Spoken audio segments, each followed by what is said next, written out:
Welcome back to Echoes of Ihsan, everybody. We're diving into another one of your source suggestions, and this one I'm actually pretty excited about. It's about, well, the whole concept of asceticism in Islam. Mm. And our guide for this, Mhm. we're going to be looking at Sunan al Tirmidhi, Volume 4. So, bunch of hadiths in there, always gives us some really interesting stuff to talk about. Yeah, I mean, asceticism, it's one of those topics that's really rich, you know? Yeah? And maybe, I don't know, even more relevant today than it ever has been. Oh, for sure. For sure. Because, when people hear that word asceticism, they kind of get this picture in their head, you know? Like monks up in a mountain or, giving up like all your possessions, being super strict. Right, right. Like that's the whole thing, just deprivation. But what we're going to see in Islam, I think, is that it's a lot, well, it's bigger than that. It's a little more nuanced. Yeah, it's not just about what you're not doing, right? Like, Yeah. it's got to be something on the inside too, like a state of the heart. Exactly, exactly. You get it. So it's like the shift in focus, you know? Yeah. You detach from the material world, all that glitters and whatnot, and then that shows up in how you actually live your life, how you treat other people, all of that. Okay. Okay. Yeah. So I'm starting to see the bigger picture here. So it's Yeah. not like you have to be poor or like go live in a cave by yourself. No, no, not at all. It's more like trying to get your inner world and your outer world to kind of line up, you know? A spiritual realignment. Okay. Yeah. Spiritual realignment. I like that. I like that. So where do we start with this? Because, we got this whole volume of hadith. Well, one that really jumped out at me was Hadith 1909, because it says that basically just cutting off family ties can be enough to keep someone out of paradise. Whoa. Okay. That's pretty intense, right? It is, but it shows you like how serious this is. It's like clinging to worldly relationships, even family, if it gets in the way of your spiritual growth, well, that can become a problem. That can become a real attachment that holds you back from getting closer to Allah. Man, that's heavy. It really makes you think about like what things we're prioritizing in life. Yeah. What are we holding on to that maybe we shouldn't be? Right, like a wake-up call. What are those worldly things, those attachments? Are they leading us towards Allah or are they pulling us away? Yeah, yeah. So, for people listening, what could some of those, I don't know, those worldly things be? Oh, it could be anything, really. Anything that takes over your mind so much that you forget about your obligations to Allah could be chasing money, chasing status, or even just, that fear of missing out, FOMO, all that. Right, right. The fear of missing out. I get that. And sometimes even your love for your family, if it comes between you and doing what's right, that can be a form of attachment you got to deal with. Wow. Yeah, it's all about balance then, right? Absolutely. Balance. It's recognizing that, yeah, family's important, worldly things have their place, but they can't overshadow the ultimate goal. To worship and serve Allah, that's got to come first. Yeah, yeah. Okay, I'm with you on that. And speaking of, examples to follow, we got to talk about the Prophet Muhammad, peace be upon him, because he really lived this balance, A right? best example. In Hadith 2358, it actually mentions that his household, they went without wheat bread for like 3 days straight. 3 days. 3 days.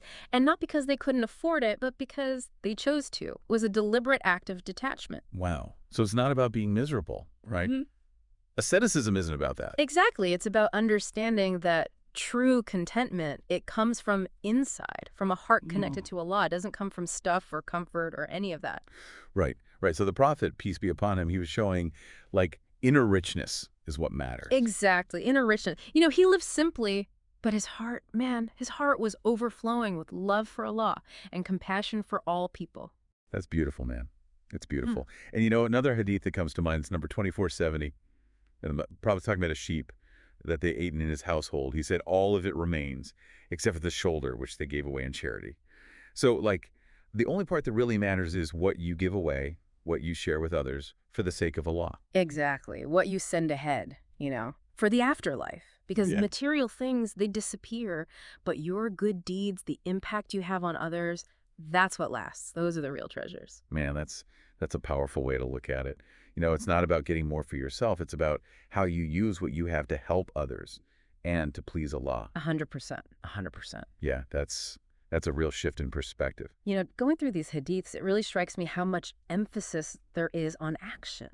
Like, it's not just about giving things up or hiding away from the world. It's about how you engage with it, but in a way that shows your devotion to Allah. Yeah, absolutely. Look at all the examples we've been talking about. They're full of like practical advice, how to live this way, even when, Life's busy and there's a lot going on. It's about weaving those principles into everything you do. How you treat your family, how you handle money, even how you react when things get tough. It's got to be part of who you are. Right, right. Like it's not just this separate thing you do on the side. It's got to be how you live. Huh. Oh, and there's that hadith, I think it's number 1925, where it says, like, promising to give sincere advice to every Muslim you meet, that's an act of worship. Like right up there with salat and zakat. Pretty cool. Exactly. It's those little acts of kindness and support, man. When they come from the right place, that's a form of asceticism too. Purifying your heart, getting closer to Allah. It's all connected. It all comes back to intention, doesn't it? 100%. You could give away everything you own, but if you're doing it out of pride or wanting people to think you're so great, well, you've missed the point entirely. True asceticism, it comes from humility, man. Knowing that everything you have is a gift from Allah, and you're just taking care of it for a little while. Yeah, yeah. Letting go of the ego, right? Yeah. Not needing the praise, just wanting to please Allah. Oh, that reminds me of Hadith 1986, where the Prophet, peace be upon him, is talking about, those who will be on dunes of musk on the day of judgment. And one of them is a slave who fulfills both Allah's right and the right of his master, which is like really powerful imagery, right? Powerful, man. Because it shows you that even in a situation that seems, I don't know, limiting, like being a slave, there's still a way to grow spiritually, to become closer to Allah. It's about finding that inner freedom, even when things are tough on the outside. Like a test, almost. Can you stay connected to Allah? Can you keep your intentions pure, even when things are difficult? Exactly. And it really shows you the power of a heart that's truly turned towards Allah. It can change everything. Oh, and there's another one, Hadith 1918. This one, it's where the Prophet, peace be upon him, he sees someone beating a slave really harshly, and he steps in, he reminds the owner, hey, Allah has more power over you than you do over this slave. Wow, yeah. That's putting things in perspective. We're all equal in the eyes of Allah. It doesn't matter what your status is. Yeah. You got to treat people with compassion and justice. Right on. These hadiths, they make you really look at yourself, don't they? Where are we falling short? What are we clinging to that's holding us back? Yeah, and it's not always the obvious stuff like money or possessions. Could be something small like gossiping, arguing about stupid stuff, holding grudges. These little things, they can mess up your spiritual state, man. They build walls between you and Allah. You know it. And Hadith 2026 is pretty clear about that. It says those who spread rumors, they're not getting into paradise. Straight up. Harsh, but true. Yeah, your words have power. Got to be careful how you use them. Purify your speech, just like you're trying to purify your heart and your actions. It's all part of the same thing, right? Exactly. And that's where Nasiha comes in. Giving sincere advice, yeah, but it's also about making sure you're living right, that your intentions are pure. Right, leading by example. I like that. And Hadith 1926, it says that Nasiha is like the very essence of religion. So it's about being truthful, being sincere in every part of your life, not just when people are watching. It's walking the walk, not just talking the talk. Your actions got to match what's in your heart. Exactly. Okay, so we've talked about actions, intentions, but there's also this interesting connection between asceticism and gratitude. Yeah. And I don't know, at first it seems kind of opposite, right? Like one's about letting go, the other's about appreciating what you have. I know, right? But think about it. When you stop chasing after more, you start to see the good things you already have. Yeah, I see what you mean. Like in Hadith 2506, it tells us to be happy with what Allah has given us and to not dwell on what we don't have. Be content. Which is easier said than done, right? Right. Especially these days. Everyone's telling you, you got to have this, you got to buy that, got to keep up with the Joneses. It's a constant bombardment, man. But contentment, that's a cornerstone of true asceticism. It breaks you free from that need for more. And that's where you find real peace, real gratitude for what you've already got. Shifting your focus. Right. From what you don't have to what you do have, finding the abundance in simplicity. And that abundance isn't just about stuff. It's about those spiritual riches, A peaceful heart, a mind focused on Allah, actions coming from a pure place. That's the real wealth. Yeah, that's the real wealth. Speaking of wealth, though, I mean, material wealth, the source material, it talks a lot about using your wealth wisely, right? Not hoarding it, not getting attached to it. Oh, yeah, for sure. Like Hadith 2377, it contrasts this guy who's all stressed out about 30 dirhams he's got left with people who gave up entire empires for their faith. It's a pretty stark comparison. Yeah, it shows it's not about how much you have, it's about your attitude towards it. It's about remembering that it's not really yours, It's a trust from Allah, and you'll be accountable for how you use it. So it's not just charity, although that's obviously important. It's about how you spend it.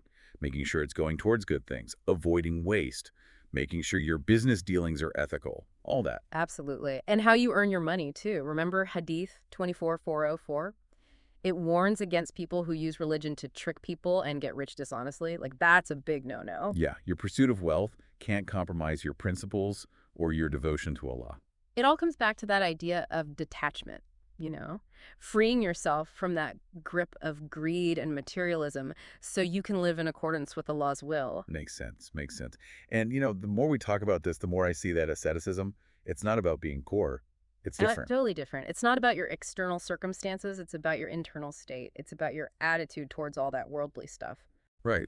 Like that hadith we talked about, 2377. Yeah. The guy with the 30 dirhams versus the people who gave up empires. It's not about the amount. It's about your mindset. Exactly. It's about recognizing that everything you have, it's a gift from Allah.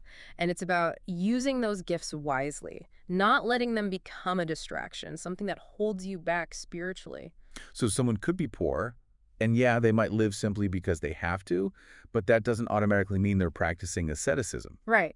True asceticism is a choice. It's a conscious decision to step back from all those shiny things the world's offering and to put your relationship with Allah first. Seeking inner richness, not just outward show. Exactly. True contentment comes from being at peace with Allah's will, not from how much stuff you've got. The more we explore this, the more I realize asceticism, it's not a destination, it's a journey. Yeah. It's like you're always working on it, refining your intentions, letting go of attachments, getting closer and closer to Allah. It's a beautiful way to put it. It's not about reaching some perfect state of renunciation. It's about trying to live every day in a way that honors your commitment to Allah.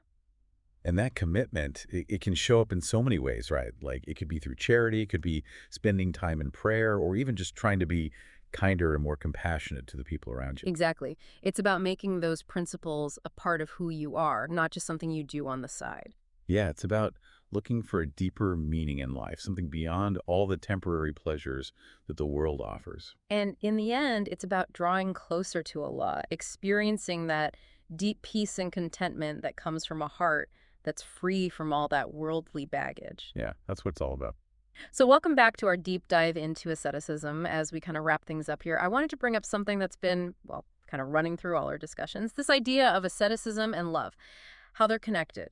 Oh, interesting, because I don't know, at first they seem kind of opposite, right? Like asceticism is all about letting go, detaching, but love is about connection, getting closer. Exactly.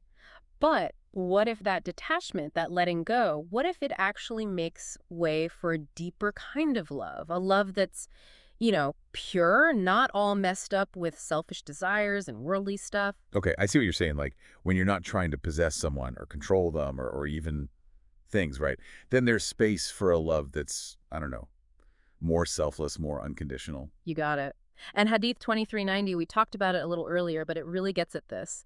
It says that those who love each other for the sake of Allah's majesty, they'll be on podiums of light. Even prophets and martyrs will admire them. Wow, that's pretty amazing imagery. Yeah. So like when your love is based on, the divine, it goes beyond this world, it becomes something, I don't know, spiritually luminous or something. Luminous, yeah. It's because you've purified your heart, let go of the ego, that need to grasp and cling to things. True love, it's a gift from Allah. Right. Like a reflection of his love for us. Exactly. And through asceticism, we kind of become more open to that love, more able to give it and receive it in a way that's, well, in line with Allah's will. It makes me think of that other hadith, the one about Allah loving to meet those who love to meet him. Hadith 2309. Yeah, that's the one. It's like this beautiful back and forth. It's reciprocal.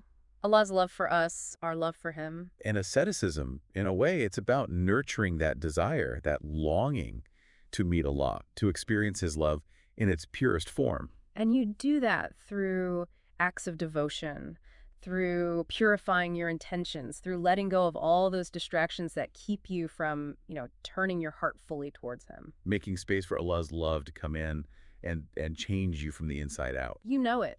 And as you become more aligned with his love, your relationships with other people, they change too. Oh yeah, for sure.